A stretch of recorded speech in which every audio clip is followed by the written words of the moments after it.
Once again, you're welcome to OWAN West Decide 2026. This program is brought to you by Owan Entertainment TV, and the theme is Your Voice, Your Choice, Your Owan West. My name is Jamie Shaka.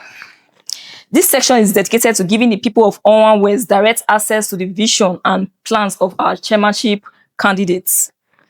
Joining us now is Honorable Blessing Ehseigbe, who will be sharing with us his idea and commitments. You're very welcome to the program, sir. Thank you very much. So let's begin with your personal journey and motivation. Please introduce yourself and tell us what inspired you into running for the race and what makes you feel you're different from other aspirants.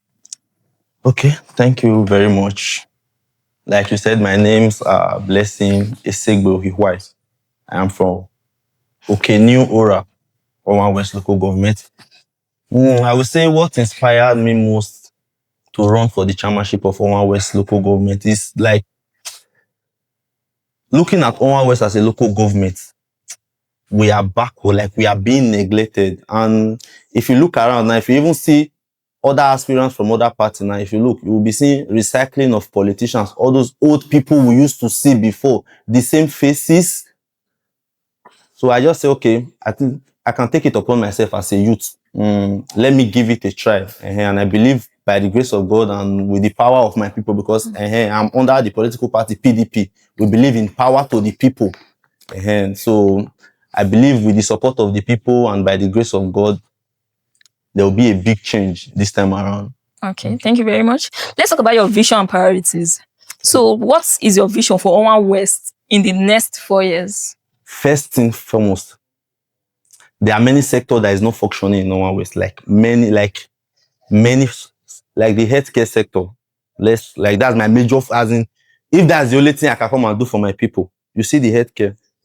There was a period my mom was sick and we rushed her to one of the health center. My mom collapsed. Immediately my mom opened her eye, see the kind of environment she was like, Mona come on me for this place.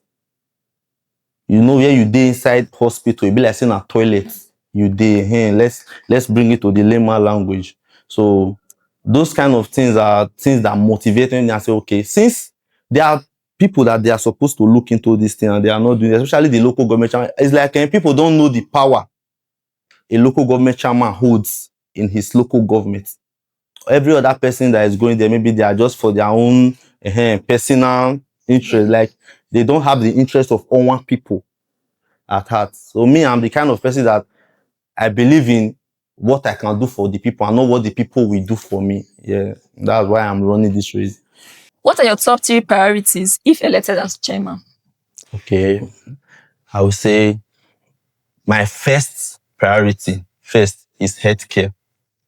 Secondly, you see our primary education in Owan West, that chapter is closed.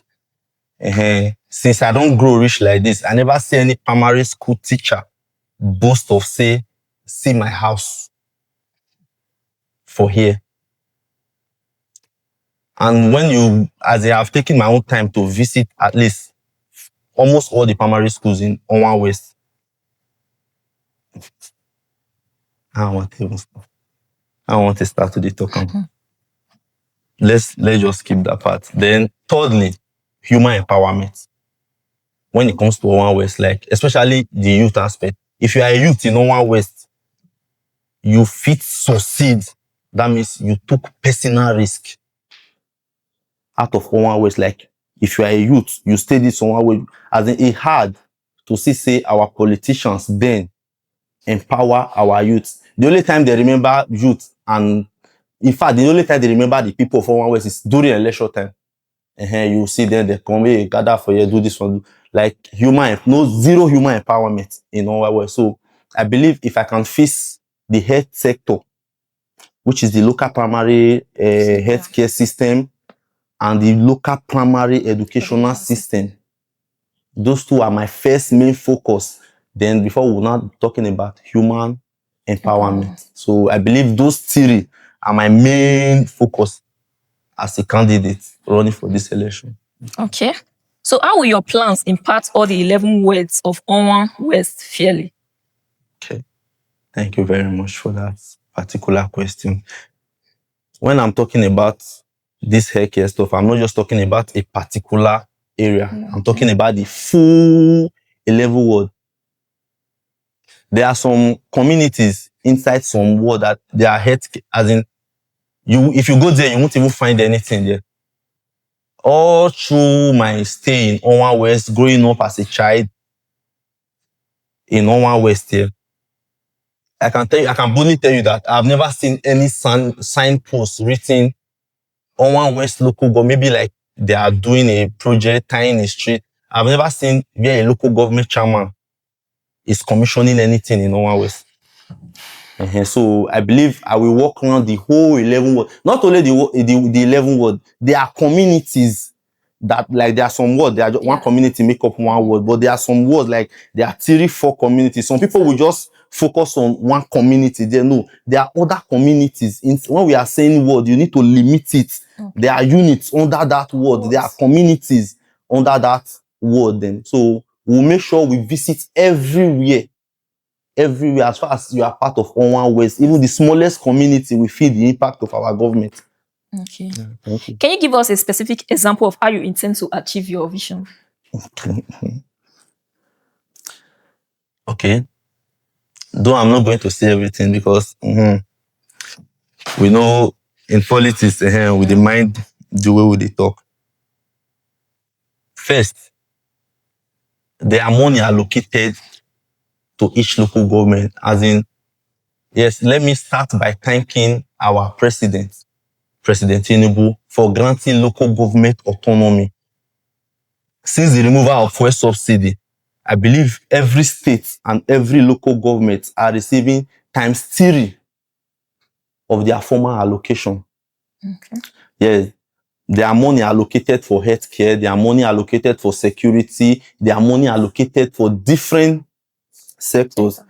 Yes, we are coming to use those money for what they are being made to use for, not for our own personal interest.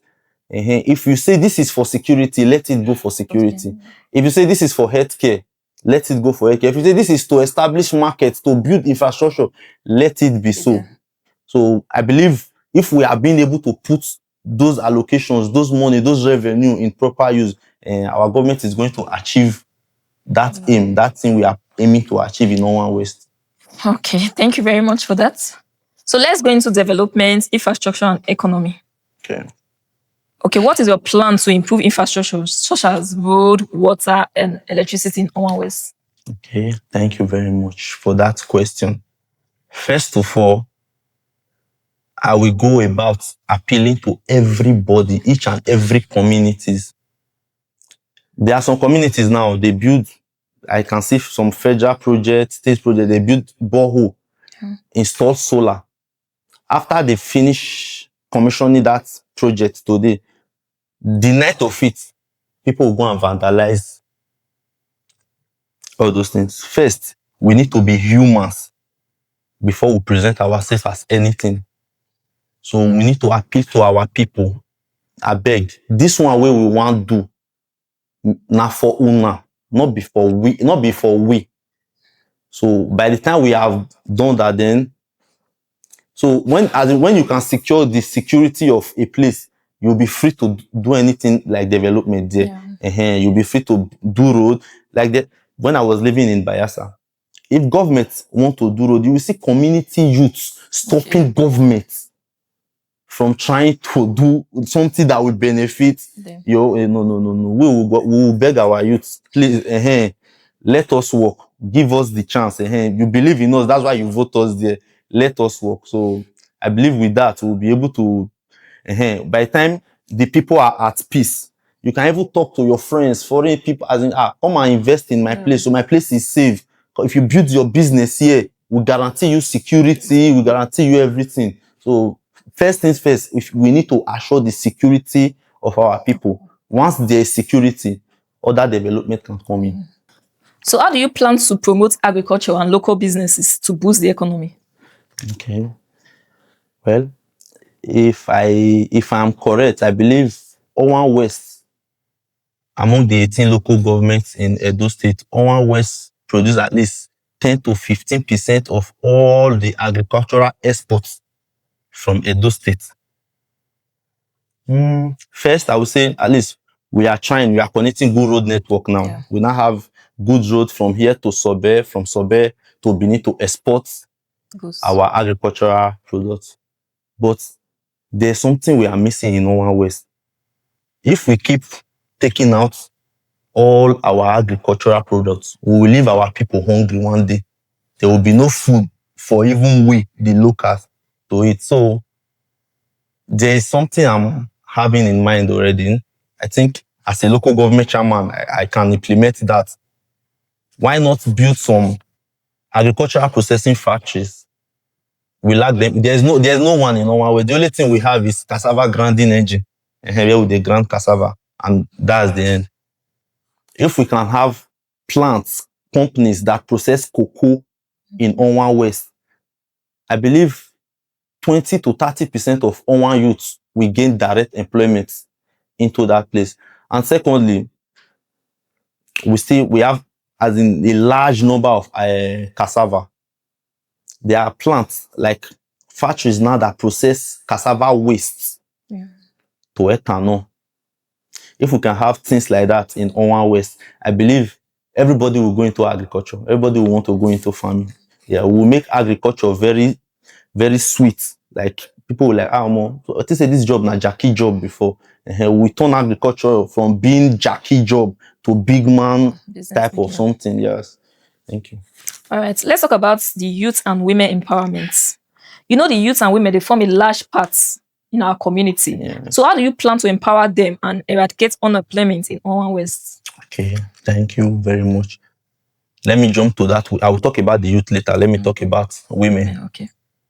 I believe most of, letting us serve as insults to our Owan women, but I believe 80% of our women, most especially the housewives at those age, they are uneducated.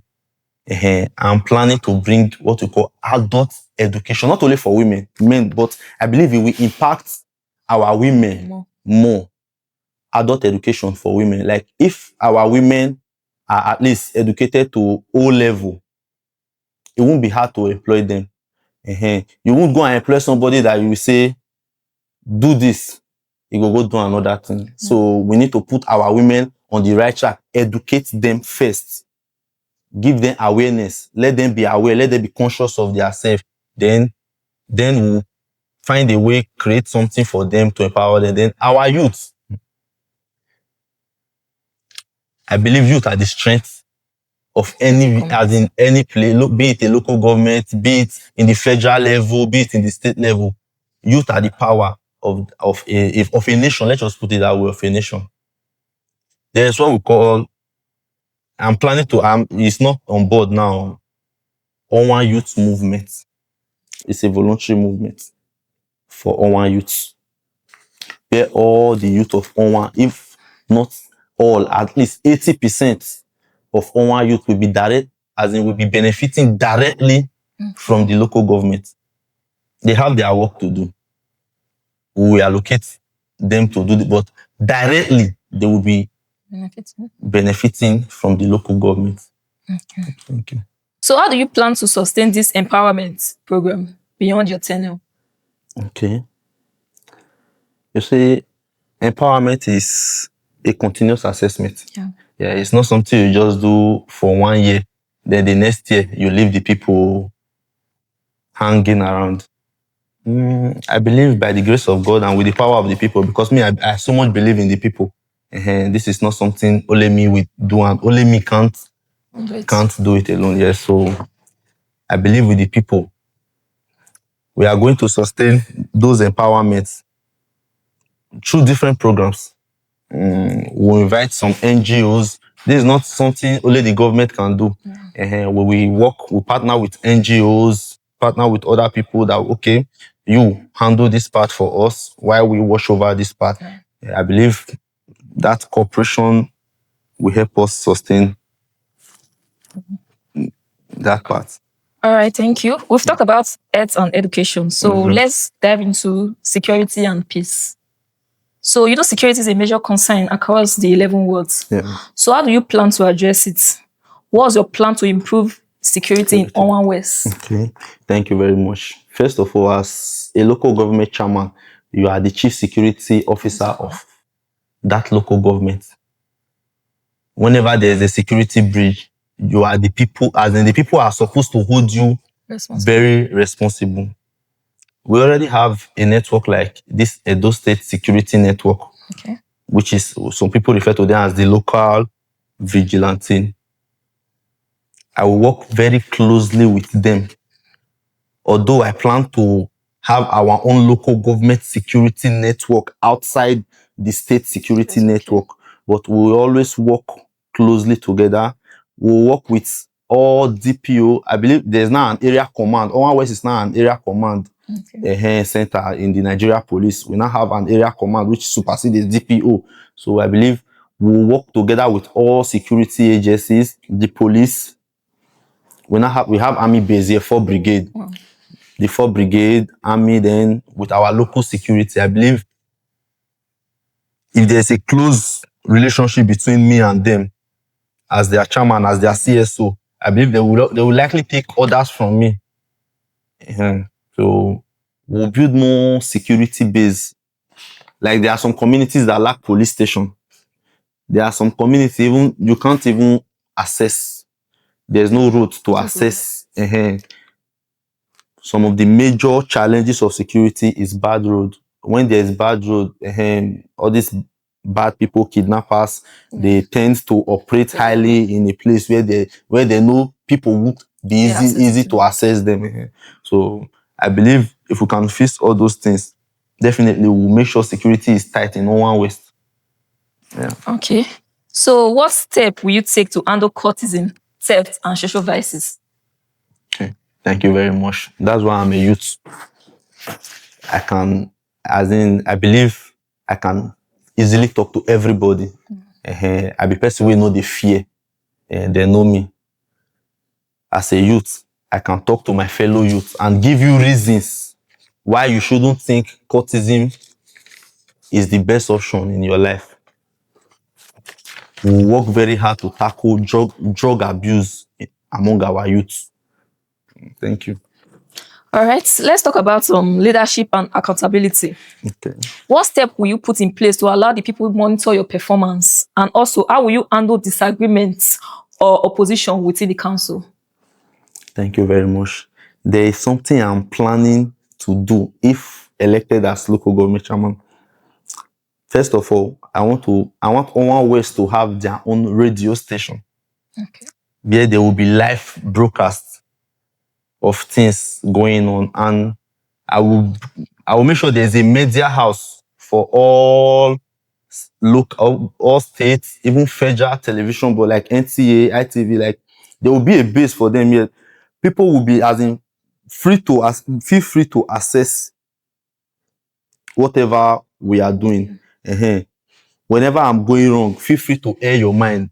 I believe we are in the social media era now. There will be people in place. Like, I don't know how to put this term. I beg, when I go help me roll this place again. If I don't feel capture what I want to use. Okay. In time, my media team. Okay. Okay. Yes. I will have a very strong media team, both offline and online, that are easily accessible for people to be saying, okay, this is a very transparent government. Whatever we are doing, you are seeing it. As we do it, they show you, they see them. We are not doing anything behind. We are doing it very open. Yeah. If you are not elected, how will you still contribute to the development of Owan West? Okay, fine. Even before I started journey for politics, before I even came into politics, as a personal individual and as a lover of Owan West, I love my people. There are things I have been doing behind cameras. I'm not the type of person that, if not for political reasons, I won't be on camera. Like, I used to do local football tournaments within my local. which I host, of which we have where our youths participate in sports. Oh, okay. 1 or 2 times I've sponsored their trips to go and play away matches, provide jerseys for them, and make sure their logistic and everything is be taken care of. If I can be doing that one as an individual, I believe when elected, I will do more. And even if I am not elected, I will still keep doing more of those things that unite the people of Owan West. Thank you. All right. So what message do you have for the people of Owan West as they prepare to decide 2026? This one, I go speak my language, make my people know. If you want, by say, election bad day, local government election. Agbon eso, mina mwegori. Mina tamava, bye. But why he, oniro nini na muiva. No nina readi, unuva. Neba yada mati teta.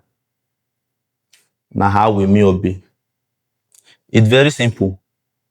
My people of Owan West, 2026 is a year to decide the future of Owan West. If we still want to stay like this for another 4 years, or we want a change in Owan West. So please, if you have not registered for your PVC, go and get your PVC because that is your power to exercise your fundamental, your political rights as a citizen. Campaign goes soon start. Different people will come with different promises, this and that. I believe this is the time of the youth. Especially the youth, let us open our eyes sharply. Don't let anybody instigate you against your fellow youth. We are not coming for violence. Election is supposed to be free, fair, and credible. All right. Thank you so much, Thank you so much for your time and for sharing your vision with Owan West Decide 2026. Thank you very much. To our viewers out there, you've heard from him. So go out there, vote wisely, choose wisely. See you next time.